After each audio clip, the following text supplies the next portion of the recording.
धमकियाँ वमकियाँ देती हूँ और मैं तो आपको भाई वो समझा है और बहनों की तरह लाड करती हूँ, आपके साथ करती थी। मुझे अब बताया गया है कि नहीं करना चाहिए, वो लाड धमकी होती है। और मैं तो बहुत कुछ और कहती हूँ, आपको पता ना, मैं कहती हूँ मैं 2 लगा दूंगी, मैंने फैंटी लगा देनी है। तो वो कल को वो भाई धमकियाँ दे रही थी, तो अब तो मुझे मतलब डर लगने लग गया। मेरा ख्याल है मुझे कम बोलना चाहिए और ज़्यादा बात नहीं करनी चाहिए। डिसहार्ट हूँ बहुत जो कुछ मेरे साथ प्लान तरीके से किया गया है।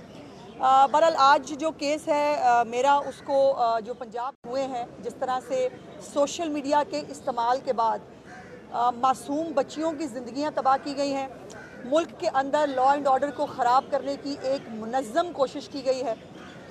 उसका केस जो है वो टेकअप पहले किया गया था और उस केस को मेरे केस के साथ क्लब कर दिया गया है, क्योंकि ये दोनों सोशल मीडिया से रिलेटेड केसेस हैं और जिस पे आज जो है वो चीफ जस्टिस साहिबा ने दुरुस्त कहा कि अगर मेरे केस के ऊपर जो है वो कार्रवाई प्रॉपरली टाइमली हो जाती तो ये चंद दिनों के अंदर जो दोबारा नया इशू उठा है शायद ना उठ पाता। और ये सबके लिए एक लम्हा फिक्रिया होना चाहिए। जो अमन व अमान ख़राब करने की एक मुनज़्ज़म साजिश है, उसके अंदर कोई भी इन्वॉल्व है। अब कई कोर्ट के अंदर कई सहाफ़ियों के नाम लिए गए कि जी वो सहाफ़ियों के ऊपर हो रहा है। अगर सहाफ़ी कानून तोड़ेगा तो क्या किया जाए? और जो मौसूफ कानून की दुआइयाँ दे रहे थे, उनके अपने यूट्यूब चैनल के ऊपर मरियम नवाज़ का नाम लिया गया है। Maryam Nawaz is allegedly involve in rape case. ये बाकायदा उस मौसूफ की, वो वकील जो अपने आप को कहता है, उसके यूट्यूब का ये कैप्शन है, वो डिलीट ना कर दे तो और बात है, बहरहाल वो हमने सेव कर ली है वो वीडियो।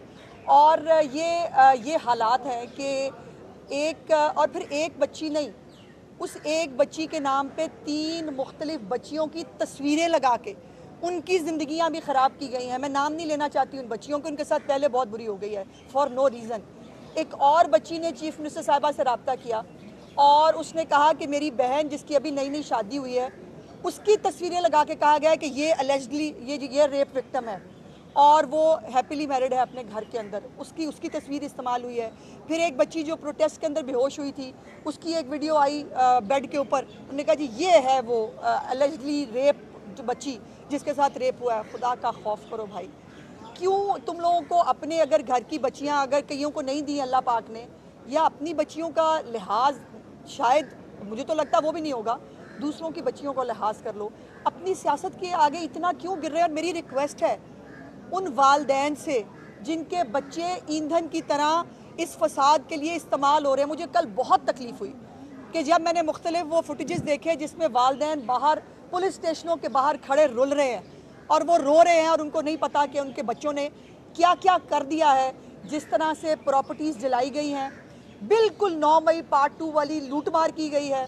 वहाँ पर स्कूलों और कॉलेजों के बच्चे जो हैं वो लैपटॉप लूट रहे हैं, वो डेस्कटॉप लूट रहे हैं, वो चीज़ें लूट रहे हैं, फिर वो खुश हो रहे हैं जैसे बहुत बड़ा एडवेंचर किया है।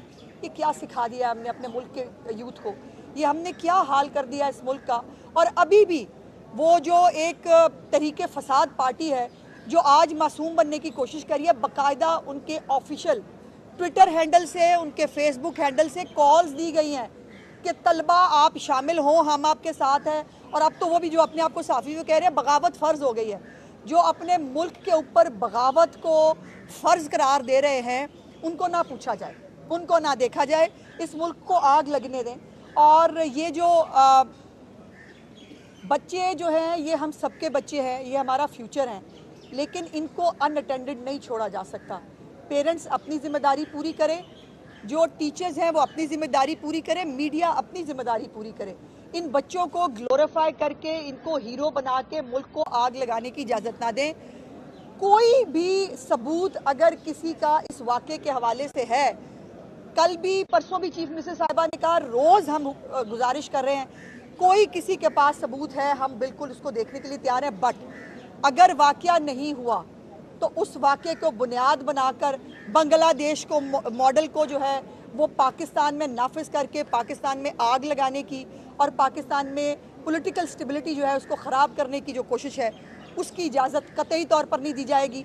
उसके अंदर कोई भी इन्वॉल्व हो, किसी सहाफ़ी को, किसी सियासतदान को, किसी वकील को, किसी स्टूडेंट को ये लाइसेंस नहीं है कि वो मुल्क के अंदर अमन व अमान को ख़राब करे, बगावत की कॉलें दे और जो है वो लोगों को उकसाए रियासत के ख़िलाफ़।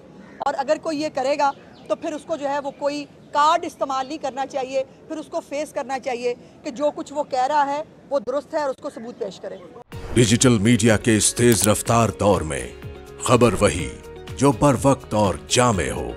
अब होंगी जदीद दौर से हम आहंग दुनिया की तमाम अहम खबरें, कभी भी कहीं भी, सिर्फ एक क्लिक की दूरी पर। खबरें होंगी सेहत और टेक्नोलॉजी की। आप जान पाएंगे सियासत और मईशत की ताजा तरीन सूरत हाल। पब्लिक न्यूज वेबसाइट के जरिए सबसे अलग, सबसे बड़ी टीम के साथ हर खबर आप तक बर वक्त।